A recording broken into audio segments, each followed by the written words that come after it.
आज हम बात करेंगे रेडियो कार्बन डेटिंग प्रोसेस और उससे रिलेटेड कुछ कुछ प्रॉब्लम्स के बारे में। ठीक है, तो हमारा टॉपिक होगा रेडियो कार्बन डेटिंग। ठीक है, today's our topic is radiocarbon dating. Now what is this process? What is radiocarbon dating? The theory of decay process of certain radioactive elements such as carbon can be applied to the problems of dating the paintings. This is called radiocarbon dating. देखो, हमें पता है कि what is radioactive elements. ठीक है, जिनके पास extra nucleus होता है, जिनके पास एक्स्ट्रा चार्जेस होते हैं और वो अनस्टेबल हो जाते हैं, उनके एनर्जी ना स्टेबल नहीं होते, इसीलिए वो अनस्टेबल बन जाते हैं। और इसीलिए वो क्या करते हैं, वो स्टेबल बनने के लिए alpha particle, beta particle, gamma या फिर इलेक्ट्रॉन्स एमिट करते हैं ताकि वो स्टेबल बन जाए। ठीक है, तो उनको हम कहते हैं, वैसे वाले पार्टिकल को हम कहते हैं कि वो एक रेडियो एक्टिव एलिमेंट है। ठीक है, now radio active element emit alpha particle, beta particle, gamma two become a stable element. So therefore the process of decay of such element can be used to find out the year of death of that particular thing. ठीक है, वो चीज या फिर वो object कितना साल पुराना है वो हम पता लगा सकते हैं इस प्रोसेस की मदद से. ठीक है, देखो आप कोई भी एक bone, for example bone paintings, ठीक है, या फिर डेड टिश्यू, उनके हम क्या कर सकते हैं, ईयर ऑफ डेथ पता कर सकते हैं. ठीक है, with the help of this process radio carbon dating. ठीक है, the theory of decay process of certain radio active elements such as carbon can be applied to the problems of dating the paintings. यानी कि for example painting, ठीक है, वो painting कितना साल पुराना है वो हम पता लगा सकते हैं, और इन which year the painting was painted वो हम सब कुछ पता लगा सकते हैं with the help of this process radio carbon dating. ठीक है, certain radio active elements such as carbon can be applied to the problem of dating the paintings. ठीक है, या फिर we can find out the year of death of particular organism, उसके bone के मदद से, या फिर कोई भी एक डेड टिश्यू की मदद से, या फिर कोई भी एक पेंटिंग वो कब बना था, हम वो सब पता लगा सकते हैं with the help of this radiocarbon dating process. ठीक है, हमें ये प्रोसेस पता चल गया कि ये जो प्रोसेस है ये यूज करता है हमारा डीके प्रोसेस. किसका decay process? Radioactive element such as carbon. ठीक है, ऐसे रेडियो एक्टिव एलिमेंट्स का डीके प्रोसेस के मदद से हम दिस प्रोसेस के मदद से क्या कर सकते हैं, कोई भी चीज का ईयर ऑफ डेथ पता लगा सकते हैं. ठीक है, नाउ हमें पता है कि जितने भी लिविंग ऑर्गेनिजम्स होते हैं they absorb carbon from air. ठीक है, जितने भी हमारा जो एयर है उसके पास बहुत सारे गैसेस होते हैं. ठीक है, तो हम जो लिविंग ऑर्गेनिजम्स होते हैं, जितने भी हमारे लिविंग ऑर्गेनिजम्स होते हैं, they absorb carbon from carbon dioxide present in air. इतना क्लियर है? Now therefore all the living organisms contain some radioactive carbon nuclei as हमें पता है कि CO2 contains radioactive form of carbon. Now CO2 contains some radioactive form of carbon. Radioactive form of carbon. That is what? That is C14 and as well as C12. ठीक है, जितने भी living organisms हैं वो सारे absorb करते हैं CO2 के पास कार्बन भी होता है. ठीक है, as well as radioactive form of carbon भी होता है. यानी कि every living organisms absorb carbon from carbon dioxide in air, and also every living organism contains some radioactive form of carbon, that is C14 and C12. ठीक है, ये हमें पता चल गया अभी. नाउ ये C14 जो है the radio active form of carbon, ये कैसे बनता कैसा है. कि कैसे बनता है, ठीक है, इसको अभी हम जानेंगे कि the C14 is produced by the collision of cosmic rays or neutrons with nitrogen in atmosphere। ये C14 बनता कैसा है, कैसे बनता है कि हमारे पास जितने भी नाइट्रोजन एलिमेंट होते हैं, नाइट्रोजन के साथ अगर हम एक neutron C14 is produced by the collision of neutrons with nitrogen in atmosphere and हमारे पास बन जाता है C14 plus 1 प्रोटॉन, ठीक है। तो the collision of neutron with nitrogen element produce C14 element which is the radioactive form of carbon, ठीक है। C14 element in the process of C14 nuclei decay back to nitrogen atom by emitting alpha particle। अभी हमें पता चल गया कि C14 element बनता कैसा है। एटमॉस्फेयर में जो प्रेजेंट होता है नाइट्रोजन, उसके साथ अगर हम एक न्यूट्रॉन को कोलाइड कर दे, अगर एक न्यूट्रॉन और एटमॉस्फेयर में प्रेजेंट होने वाला नाइट्रोजन को हम अगर धक्का कर दे तो हमारा मिल जाता है C14 element. Wow, C14 element कैसे मिलता है ये तो हमें पता चल गया। हमारे लिविंग ऑर्गेनिज्म के पास हमारे लिविंग ऑर्गेनिजम्स के पास होता है C14 एलिमेंट, ये तो अभी पता चल गया। लेकिन जब वो लिविंग ऑर्गेनिज्म डेड हो जाता है, यानी कि जब डेथ हो जाता है, तो वो आगे कार्बन एटमॉस्फेयर से एब्जॉर्ब नहीं करेगा। वाह वाह वाह, क्या बोल रही हूँ मैं, वो तो सबको पता है ना कि अगर कोई ऑर्गेनिज्म मर जाता है तो वो आगे कार्बन एब्जॉर्ब नहीं कर सकता, यानी कि उसके बॉडी में, उसके डेड बॉडी में जितने भी अमाउंट ऑफ कार्बन प्रेजेंट है दैट इज कांस्टेंट, ठीक है। कांस्टेंट होगा क्या? नहीं, हमें इतना पता है कि वो आगे बढ़ेगा नहीं, ठीक है, वो एब्जॉर्ब नहीं कर रहा है आगे। इसका मतलब ये है कि carbon, the amount of carbon in that dead body never increase, ये तो पता चल गया कि वो आगे कार्बन एब्जॉर्ब नहीं करेगा, यानी कि उसके पास जितने भी C14 एलिमेंट है, the radio active form of C14, वो तो उस डेड बॉडी के अंदर बांध कर नहीं रह सकते। ये तो हम बोलेंगे कि हम उड़ेंगे और वो डेड बॉडी से बाहर जाने की कोशिश करेंगे, है ना। तो टाइम के हिसाब से जो हमारा C14 एलिमेंट प्रेजेंट है डेड बॉडी के अंदर, कोई भी ऑर्गेनिज्म के डेथ के बाद जितने भी अमाउंट ऑफ C14 एलिमेंट होते हैं वो डीके होने लगते हैं, ठीक है। Now the C14 element present in the body start decaying, ठीक है, वो डीके होंगे। कोई एक ऑर्गेनिज्म है, वो जिंदा है, ठीक है, ये ऑर्गेनिज्म जिंदा है, वो एब्जॉर्ब करेगा carbon in the form of CO2। ये हमारा एयर है, एयर में CO2 है, तो वो कार्बन एब्जॉर्ब करेगा और CO2 एब्जॉर्ब कर रहा है, ठीक है। वो लिविंग ऑर्गेनिज्म कोई एक प्रेजेंट है, वो हमारे एटमॉस्फेयर से, हमारे एयर से CO2 एब्जॉर्ब कर रहा है, तो वो कार्बन एब्जॉर्ब कर रहा है और एज CO2 में कुछ amount of radio active form of carbon होते हैं, तो वो C14 भी एब्जॉर्ब कर रहा है। नाउ उसके डेथ के बाद वो और एब्जॉर्ब नहीं करेगा, यानी कि और ज्यादा कार्बन और C14 एलिमेंट नहीं आ रहे हैं, यानी कि उस ऑर्गेनिज्म के पास जितने भी हमारे C14 एलिमेंट हैं, क्या करेंगे, वो C14 एलिमेंट जो है, it is the radio active form, radio active element, ठीक है, रेडियो एक्टिव एलिमेंट है ये। तो ये C14 क्या करेगा कि नहीं, मैं यहाँ और नहीं रह सकता क्योंकि मेरे को उछलने कूदने का मन हो रहा है, तो वो बोलेगा कि मैं जा रहा हूँ, टाटा बाय बाय, ठीक है। तो अगर जब वो ऑर्गेनिज्म का डेथ हो जाता है तो उससे जो C14 एलिमेंट है, उसके बॉडी में जितने भी हमारे C14 एलिमेंट है वो क्या करेंगे, वो डीके होना स्टार्ट करेंगे, ठीक है। The process of C14 nuclear decay back to nitrogen by emitting alpha particle, that C14 element बाहर जाएंगे। कैसे बाहर जाएंगे? वो एमिट करेंगे बीटा पार्टिकल्स, ठीक है।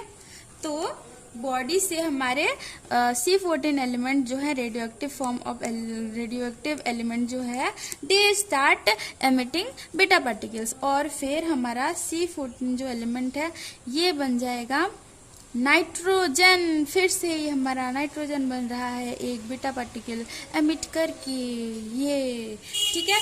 तो ये एक साइकिल हो रहा है, ठीक है। ये एब्जॉर्ब कर रहा है CO2, C एब्जॉर्ब कर रहा है, C14 एब्जॉर्ब कर रहा है, और ये जब मर रहा है, ये जब मर जाता है तो ये ऑर्गेनिज्म का जो जब डेथ हो जाता है तो ये वापस से C14 एलिमेंट क्या करता है एमिट करता है, ठीक है। तो by emitting alpha particle, by emitting beta particle, ठीक है। तो C14 एलिमेंट फिर से कन्वर्ट हो जाता है, फिर से बनाता है एक नाइट्रोजन एटम, ठीक है। तो this is the cycle of radio carbon dating. तो ये हमारा एक साइकिल हो गया, ये एब्जॉर्ब करता है, मरने के बाद फिर एमिट करता है बीटा पार्टिकल, और हमारा C14 एलिमेंट कन्वर्ट हो जाता है नाइट्रोजन एलिमेंट में, ठीक है। The C14 element decay back to nitrogen element by emitting beta particles. Okay, अब अभी तक क्लियर है कैसे है? Now अभी the carbon dating depends on the fact that for any living organism the ratio of the amount of C14 to the total amount of carbon in the cell is the same as the ratio in the surrounding. Assuming the ratio in the air is constant, then so is the ratio in living organism is also constant. When an organism dies, CO2 from the air is no longer absorbed, but C14 within the organism continue to undergo radioactive decay, and that C14 element decay back to nitrogen atom by emitting beta particles. Carbon dating depends on the fact that for any living organisms, the ratio of the amount of C14 to the total amount of carbon in the cell is same as the ratio in the surrounding. ठीक है, ratio of C14 element present in the body is same as the ratio of C14 element present in the surrounding, present in the air. Now if we assume that the ratio of C14 element is constant, now we can find out the ratio of C14 present in the living organism. ठीक है, body के अंदर कितने amount of C14 है हम निकाल सकते हैं अगर हम एज्यूम करें कि हमारे सराउंडिंग में जो C14 एलिमेंट है, the ratio of C14 is constant. Also C14 is decaying with time. So हम इसके मदद से ये निकाल सकते हैं कि ये ऑर्गेनिज्म का डेथ कब हुआ था. And this is the process of radio carbon dating. ठीक है, the half life of C14 is agreed to be 5568 plus minus 30 years. ठीक है, with this data, with the help of the half life of C14 and the decay rate of C14 element combinedly used to determine the year of death of any particular organism. ठीक है, हम पता लगा सकते हैं कि कोई भी एक ऑर्गेनिज्म, कोई भी एक डेड ऑर्गेनिज्म का डेथ कब हुआ था, ईयर ऑफ डेथ, या फिर कोई भी एक पेंटिंग कब पेंट हुआ था. तो हम ऐसे क्वेश्चन का आंसर कर सकते हैं with the help of this process. Okay, तो our question is, in the cave of Lascaux in France, there are some ancient wall paintings. The current decay rate of C14 in charcoal fragment collected from the cave is approximately 1.69 per minute per gram. For living tissue in 1950, the measurement was 13.5 per minute. How long ago was the radioactive carbon formed and within an error margin the Lascaux cave paintings painted? ठीक है, ये हमें अभी निकालना है, हमें question एक given है. ठीक है, तो हमें क्वेश्चन में गिवन क्या था कि the current decay rate of C14 in charcoal fragment collected from the cave is 1.69 per minute पर ग्राम, और 1950 में दिस मेजरमेंट वाज 13.5 पर मिनट। ठीक है, तो अभी हमें वो टाइम निकालना है कि कब वो पेंटिंग पेंट हुआ था। ठीक है, हम we have to find out the time when the painting was painted. ठीक है, अच्छा, let n of t be the amount of C14 per gram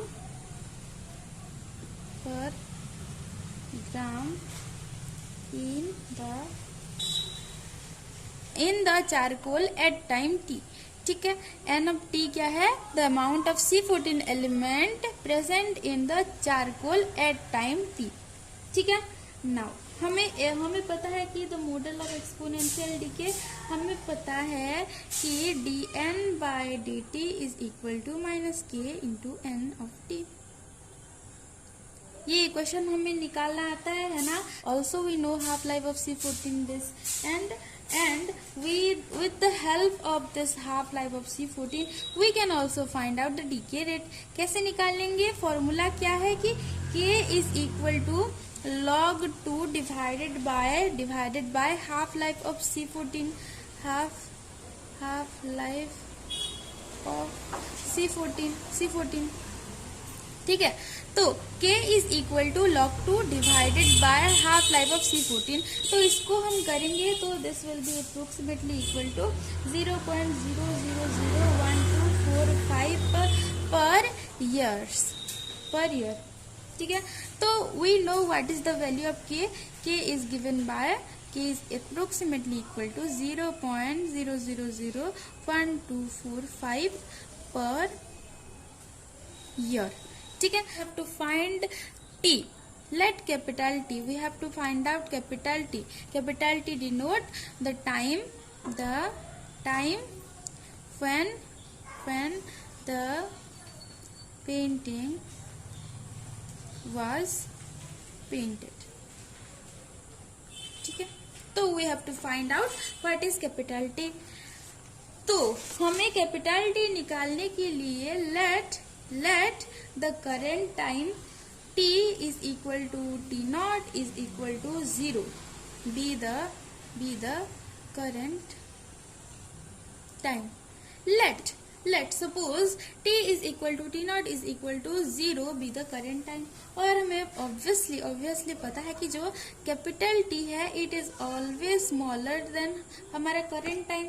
ठीक है, तो here we can now write that capital T is smaller than 0, as we have assumed here capital T is smaller than small t, and also small t is equal to t naught is equal to 0 be the current time, therefore capital T is smaller than 0। ठीक है, now with the help of the decay rate, with the help of the differential equation, this dn by dt is equal to minus k into n, and also our initial boundary condition that is n of 0 is equal to n naught। ठीक है, ये हमें given है initially और ये हमें differential equation given है। तो इसका सॉल्यूशन क्या होगा? इसका सॉल्यूशन भी हमें पता है, हम निकाल चुके हैं कि इसका सॉल्यूशन होता क्या है, फिर भी हम निकाल लेंगे, कोई बात नहीं यार, हम निकाल देंगे फिर से। तो हमारा जो dn by dt is equal to minus k into n। ठीक है, with initial boundary condition that n of 0 is equal to n naught। ठीक है, now if we solve this then dn divided by n is equal to minus k dt। now integrating both sides we get what? log n is equal to minus kt। ठीक है, now n is equal to kt plus c। Now log n is equal to e to the power minus kt plus c. Let e to the power c is equal to a, any constant. ठीक है, तो इसको हम लिख सकते हैं n is equal to e to the power minus kt into a e to the power c. तो we can write it e to the power minus kt into a. ठीक है, with the help of this initial boundary condition n of 0 is equal to n naught. Now if we put here t is equal to 0, then n is equal to n naught. So n of 0 is equal to n naught. So n naught is equal to e to the power minus k into 0. So this will be 1. So n naught is equal to e to the power c. e to the power c is equal to a. तो हम लिख सकते हैं कि a जो हमारा constant है, it is equal to n naught. इसको हम पुट कर देंगे हमारे इक्वेशन में, तो हमें मिल जाएगा कि n is equal to e to the power minus k t into n naught. ठीक है, तो this is the solution of our differential equation with this initial condition. ठीक है, तो अगर हम t की जगह स्मॉल t की जगह अगर हम कैपिटल T पुट करेंगे, देखो तो हमें क्या मिलेगा, n of capital T is equal to n naught into e to the power minus k capital T. ये हम लिख सकते हैं अगर हम स्मॉल t की जगह कैपिटल T पुट कर दे तो, है ना. तो ये हो जाएगा हमारा e to the power minus k capital T is equal to n of t divided by n naught. तो ये अगर हम दोनों तरफ लॉग लेंगे तो हमें मिलेगा लॉग, कुछ नहीं. देखो, log of e to the power minus kt is equal to minus kt is equal to log n divided by n naught. Now हमारा k is equal to -1 divided by k. हाँ, हम कह सकते हैं minus के to the power -1, ये भी हम कह सकते हैं. तो -1 divided by k into log n of t divided by n not. देखो ये कांस्टेंट है, ये हमें पता है, तो इसको बाहर निकालने के लिए हमें ये और ये पता होना जरूरी है, लेकिन हमें ये तो नहीं पता है. कैसे निकालेंगे हम, बहुत बड़ी दुविधा है. लेकिन हमें ये पता है कि दिस इज, यानी कि dn बाय dt is equal to n dash of t is equal to minus k into n. ये हमें पता है ना. तो क्या हम लिख सकते हैं कि n dash of capital T is equal to minus K into n of capital T. उसी तरह से हम n डैश ऑफ 0 लिख सकते हैं minus K into n of 0, यानी कि ये हो जाएगा minus K into n naught. ठीक है, एज हमें ये पहले गिवन है. ठीक है, तो now n dash t is equal to minus K into n of t and n dash 0 is equal to minus K into n naught. ठीक है, with this help we can find out. अभी देखो इसको और इसको अगर हम divide करें, यानी कि n dash t divided by n dash 0 is equal to minus k into n of t divided by minus k into n naught. तो ये हो जाएगा हमारा n of t divided by n naught is equal to n dash t divided by n dash of 0. Now we know that what is the value of n dash t and this. इसका values क्या है. देखो हमें पहले से given था, क्या given था कि हमें पहले से गिवन था कि the current decay rate of C14 in charcoal fragment collected from the cave is approximately 1.69. तो हमें n dash t हमें गिवन था 1.69 और हमें n dash 0 भी पता था कि for living tissue in 1950 this measurement was 13.5 और हमें n dash 0 भी पता है कि 13.5 होगा, है ना. हमें पहले से गिवन था ये, और इसको हम सॉल्व करेंगे इसके मदद से. तो हमें मिल जाएगा कि क्या हम इसको यहाँ पुट कर सकते हैं? इसका वैल्यू इसको हम यहाँ पुट कर सकते हैं। इसका वैल्यू पता है, इसका वैल्यू पता है, इसका वैल्यू पता है, तो हम t ऑब्वियसली बाहर निकाल सकते हैं, है ना? तो t हो जाएगा हमारा -1/k log of n dash t divided by n dash 0। तो ये हो जाएगा हमारा this is approximately equal to 16,692 + -90 years।